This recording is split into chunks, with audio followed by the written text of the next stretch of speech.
Pada abad terakhir, seorang bayi kecil yang aneh lahir di rumah sakit biasa. Ada kilat dan guntur saat dia lahir. Ibunya hanya mencium bayinya dan tak sadarkan diri, lalu meninggal karena kehabisan darah. Ayah yang bahagia sangat sedih ketika tahu istrinya meninggal dunia. Sang ayah lalu membesarkan anaknya seorang diri.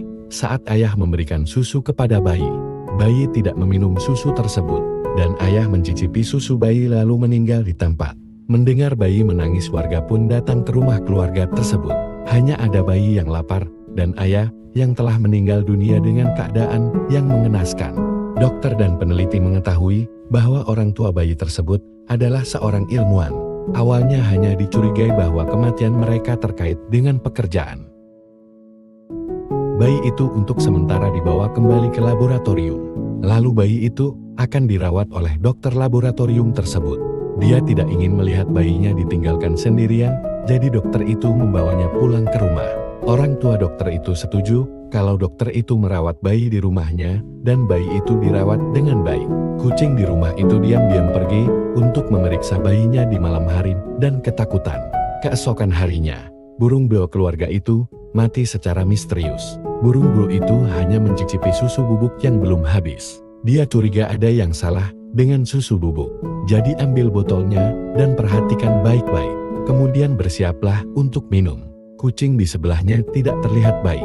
Cepat dan dorong botolnya hingga pecah. Kucing itu mati seketika. Kucing itu menggunakan kematiannya sendiri untuk memberitahu pemiliknya bahwa susu bubuk itu beracun. Bayi itu terbangun oleh suara guntur.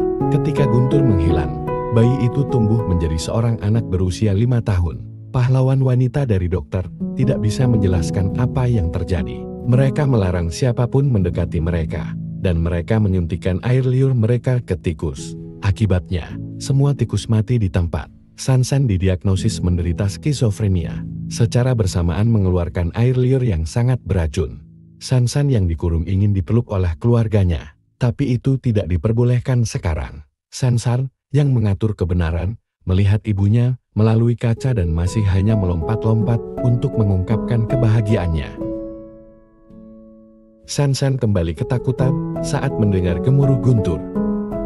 Menjadi kuat, protagonis wanita yang memecahkan kabinet menyadari ada sesuatu yang salah dan dengan cepat pergi ke lembaga penelitian. Hanya beberapa tahun lebih tua dan dia berumur beberapa bulan. Sansan senang melihat kakek wali kota datang. Tetapi bahkan kakek yang paling menyayanginya tidak berani mendekatinya. Dia sudah merasakan keterasian orang lain darinya. Orang asing itu mengatakan mungkin pencemaran lingkungan telah mengubah gen. 3. Karena isolasi sekresi jangka panjang. Pahlawan wanita yang sensitif memutuskan untuk membawanya pulang untuk tahun baru Imlek pada malam tahun baru.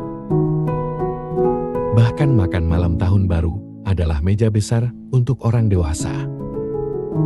Aku tidak bisa meninggalkan rumah ini lagi setelah kembali ke Geisi. Buat wajah baginya untuk menakut-nakuti ibunya. Sansan tidak tahu apa kesalahannya. Sansan menyelinap keluar dari lelucon dan meludah ke dalam cangkir.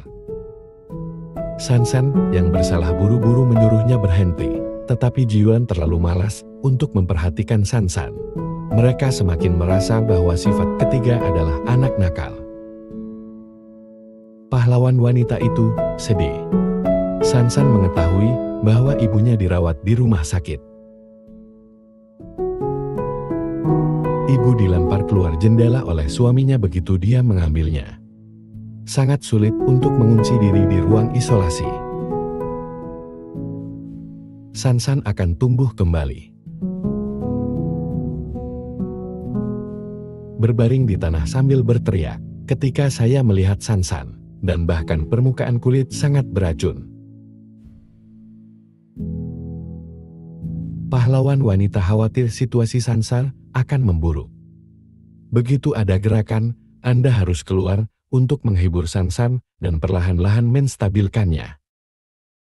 Bunga-bunga yang baru saja disiram langsung mati diracun. Dia memberi pot demi pot. Setiap bunga itu sama. Secara alami menjadi marah dan takut. Semakin Anda mencuci tangan, semakin beracun Anda. Dia mengambil tongkat dan menghancurkan semua bunga dan tanaman. Alarm berbunyi. Mereka harus menggunakan SWAT untuk keluar dari institut dan sekelompok SWAT bersenjata lengkap datang. SWAT datang dan menyerang. Hanya diracuni secara acak ketika saya bertemu 3. Dia dimasukkan ke dalam sel untuk isolasi hari itu. Anda dapat melihat ibu saya memakai sarung tangan. Sansan menyadari dia tidak bisa mendekatinya dan tidak ingin ada yang mati di depannya. Selama Anda menerapkannya ke tubuh Anda dapat menetralisir racunnya. Malam itu menjadi bulan, kecuali penjara. Ketiganya adalah musuh publik masyarakat. Pak Sansan pulang dan mengucapkan selamat tinggal terakhirnya kepada neneknya. Kemudian dia melarikan diri ke pegunungan. Seorang gadis sedang mandi di danau. Keduanya bertemu seperti sebelumnya. Paman melihat Sansan dicari di TV. Itu beracun. Orang tua itu tidak takut. Anda harus belajar keterampilan racun dari seorang guru di tempat. Hubungan Sansan dengan gadis itu semakin baik. Sansan juga sengaja tidak mendekati cewek. Hanya beberapa detik. Gadis itu memberitahu San bahwa danau di gunung mereka adalah yang paling murni. Sansan juga berpikir metode ini bisa dicoba. Begitu saya memasuki danau, air mulai menggelambung. Mencuci kilat dan guntur di langit. Tubuh Sansan berubah lagi. Kali ini wajahnya mulai membusuk juga. Gadis itu berinisiatif untuk menghibur dan bahkan memberi Sansan ciuman. Jadi tiga-tiga mati-matian memeluk tubuh gadis itu dan berjalan mendaki gunung. Mereka telah mengepung puncak gunung. Mereka menyaksikan Sansan berdiri di puncak gunung sambil meneriakkan nama-nama keluarganya. Yang Clean 3 atau 3 bulan di bumi. Ini adalah film lama dari 30 tahun yang lalu. Saya mengagumi konsep lingkungan canggih penulis skenario. Kelahirannya mungkin merupakan peringatan dari Sang Pencipta bagi umat manusia.